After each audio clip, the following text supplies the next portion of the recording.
Magandang araw mga Aldab Nation! May panibago na naman po akong update para sa inyong lahat. Pero bago natin ito umpisahan ay huwag niyo muna kalimutan na mag-subscribe sa aking YouTube channel at i-click mo na rin ang katabing bell button para maging updated ka sa mga latest videos na i-upload ko. At kapag umabot na ng 100,000 subscribers ang aking channel ay may sorpresa ako para sa inyong lahat. Alam kong excited na kayo kaya naman ngayon, umpisahan na natin ang ating kwentuhan. Ang pag-uusapan natin ngayong araw na ito kung saan usap-usapan nga sa social media at sigaw ng marami. Grabe mo naman kasi alagaan Tisoy si wifey. Kaya ka nagseselos palagi. Kaya raw pala halos ayaw ng payagan ni Tisoy na lumabas si Meng kapag hindi siya kasama. Iba talaga ang alagang Tisoy. Kaya pala hanggang ngayon ay sobrang fresh pa rin ni Meng. Parang walang anak. Gano'n ito katotoo? At may sapat nga bang ebidensya ang makakapagpatunay rito? Well, yan ho ating aalamin at pag-uusapan ngayong araw na ito. Pero bago ho yan, ay bibitinin ko muna kayo ng kaunting-kaunti lamang kung saan magbasa muna tayo ng mga nakakatuwang post ni My name is Theo01 sa Twitter. Kaya naman wag na natin patagalin pat sabi niya sa kanyang tweet, "Good morning my love.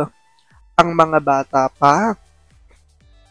Sinundo na ng lolo at susunod tayo later. Let's eat na. Antok ka pa? Back to sleep muna at babantayan na lang kita. I love you so much pa. I love you. Sinubsubang mukha sa dibdib ni Habi. Sa akin ka lang clingy Ikaw lang. Akin ka lang love." Lahat ng pagod ni A nawawala kapag pag-uwi niya ay sasalubungin siya ni M ng mahigpit na yakap.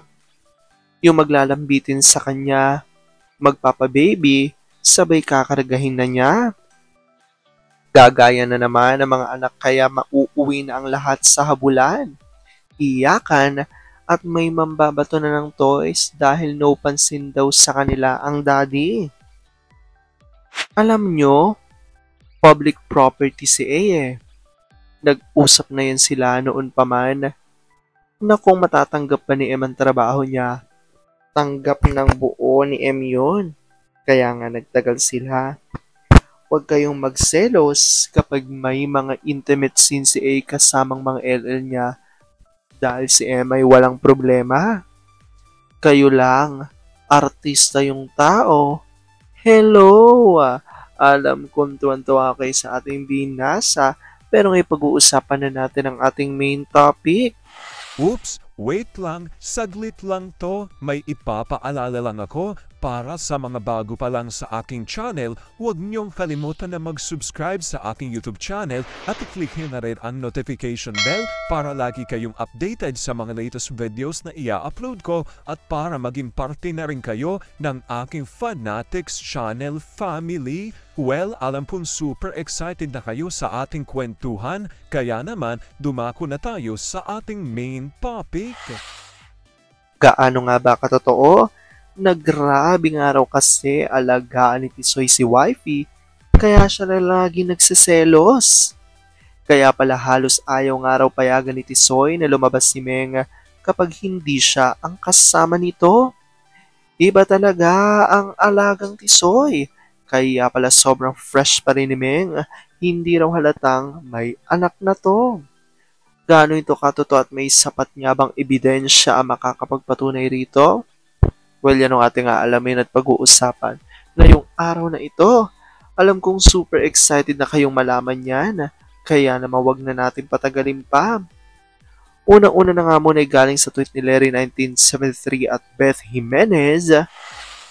Kaya nga yung mga walang alam, hindi ay niwalang wala pang anak si M. Mas mukhang may anak pa yung mga retokada. Totoo yan. Mukhang dalaga pa rin si M. Masaya kasi sa piling ni A. Kahit may minsan, may topak. Sabi naman ni Evelyn Ala Salvador at Soulmates, "Good day BBC." Totoo naman na pabata ng pabata si Mimi nyo. Magaling mag-alaga ang daddy nyo, kaya kahit ilan ng mga anak, maganda at bata pa rin.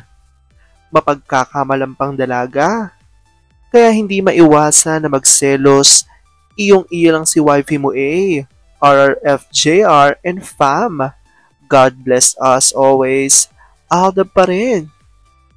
Tsuhin ba, Tito RJ? At least tsuhin yung iba na gustong manligaw, mukhang tatayin. Sabi pa ni Beth Jimenez at Olive Kanayama.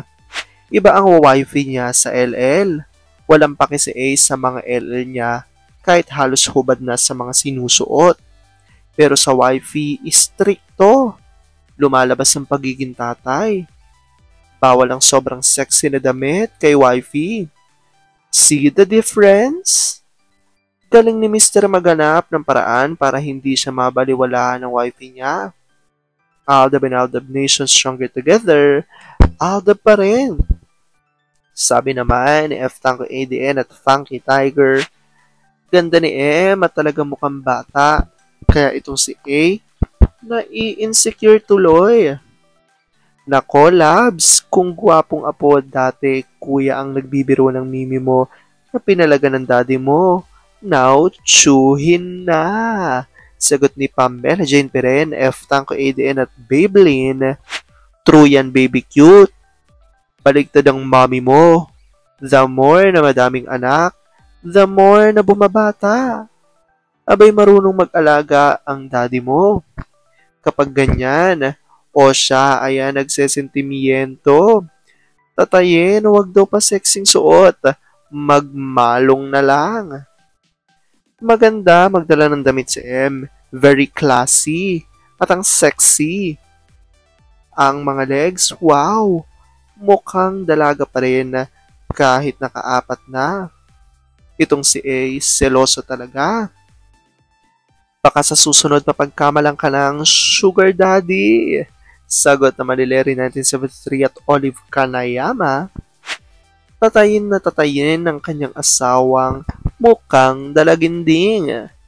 Pwedeng lumabas si wifey basta kasama siya. Kung sa bagay, sa pinagagawa ng mga sarswelista, waiting lang ng chance. Grab agad. Aldab and Aldab Nation stronger together. Aldab pa rin. At kaya nga ito nasabi ng ilan sa mga netizens ay dahil nga sa revelasyon na ito ni My Name is Theo01. Pa, may okasyon akong dadaluhan later Ikaw na munang bahala sa mga bata. Napapadalas ng labas mo Hindi ka dadalo dahil masamang panahon. Kaya mas lalo kang nagmumukhang tatayin dahil ang higpit-higpit mo. Sa bahay lang tayo kundi makakataktikim ka sa akin ng langit. Love, huwag naman masyado magpa-sexy ng damit sa labas. OA naman, hindi naman malaswa Nagmumukha tuloy akong tsuhin mo pag nagaganyan ka. Bawasan kasi ang selos para iwas stress. Nakakatanda yun Mas lalo ka talaga na pagkakamalan na walang anak niyan dahil pabata ka ng pabata. Halik ka nga dito. Ayan niya ang revelasyon na siguradong ikatutuwa ninyong lahat kung saan kapansin-pansin naman talaga hindi lang ng mga Aldab Nation kundi ng maraming mga fans ang pagiging mas lalo pang bata ng itsura ni Mengay at paganda siya ng paganda habang tumatagal. Dahil ayon niya sa maraming mga Aldab Nation source, di umano'y may anak na nga raw si Mengay, ngunit hindi ito nahahalata dahil nga sa kagandahan ni Mengay. At ayon niya sa mga source ng ADN, kaya nga raw ito ganito kaganda ay dahil nga sa alagang tisoy. Kaya naman, dahil rin sa patuloy na pagganda ni Mengay ay lalo raw nagseselo si Tisoy at halos ayaw na nitong paalisin ng bahay at tila ayaw na itong payagan na pumunta sa mga okasyon kung hindi ito kasama. Well, comment down below nyo dyan guys kung ano po opinion nyo patungkol dito. Alam ko dahil dito marami pa rin sa inyo mas lalong yung kumakapit at naninindigan na Aldab Nature is real. Pero sabi nga natin na kahit ano pa man na maganda desisyon ni Alden at Meng sa kanilang buhay, karera at buhay pag-ibig, kailangan natin sila supportan, kailangan natin ito tanggapin ng buong buo dahil yun ang kanilang deserve. At yan ang aking update for today's video. Maraming salamat mga Aldab Nation. Ingat!